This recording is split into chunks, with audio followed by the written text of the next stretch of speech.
What is the T9 conference? During the course of speaking with extraterrestrials and our interactions with them from the 1950s onward, there have been a series of treaties established between we and they meaning a future human intelligence, time travelers. And there have been as a consequence of our relationship with them, there have been more than one treaty system in place. During the last of one of those treaty negotiation and signing times, I had the privilege of being in the presence of the negotiators at the conference, which was held in the state of New Mexico. And there were how many aliens present at that time? There were 2, 4, 6, and a few in the strollers behind the curtains. So we had a few in I'm sorry. What was that reference? They're unable to cope for long periods of time in our atmosphere, our present atmosphere. They've adapted, if you will, to the atmospheres of their particular future timeline, and as a consequence, coming here would be oppressive to them, existing in our standard temperature and our pressure. So they have been provided unique sealed-off pressurized systems that they would be moved around in by their attendants, basically on a Segway type transport system, where you can push it and it will actually move forward, very easily maneuverable. I see. So that's what you meant by stroller system. Right. Okay. And so they were encapsulated in their strollers and their positions as negotiators for their time.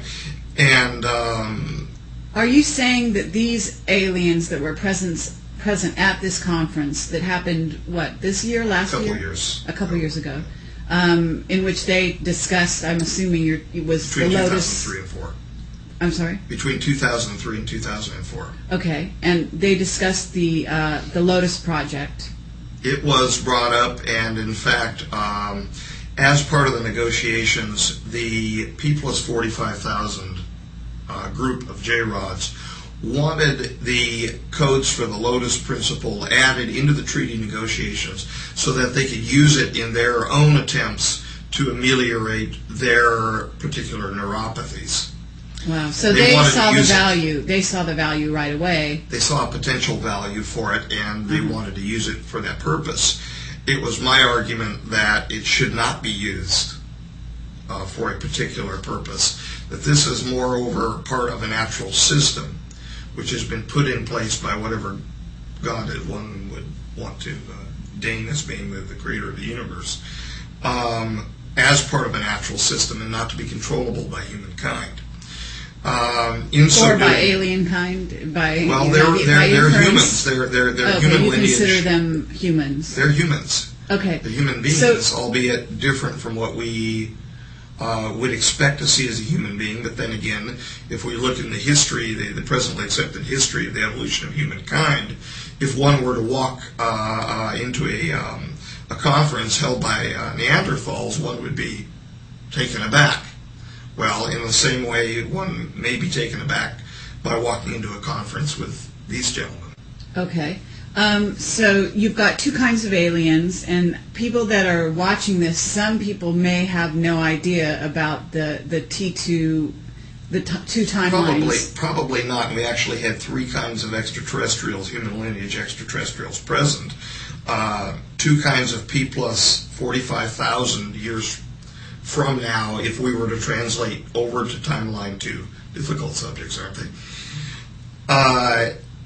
Two representatives from that time, two representatives from P plus 52,000 years ahead, J-Rods, both of which generally have the anatomical configuration of what would be in ufology called grays, gray aliens, and two representatives from P plus 52,000 Orions, who would generally, I guess, in ufological circles, I guess one could say, would be called Nordics or Tals. Okay. Who actually look more human-like but have larger eyes, very blue eyes, blondish hair, etc. I see. And okay, well, of course, I've got many questions on this score. So do I.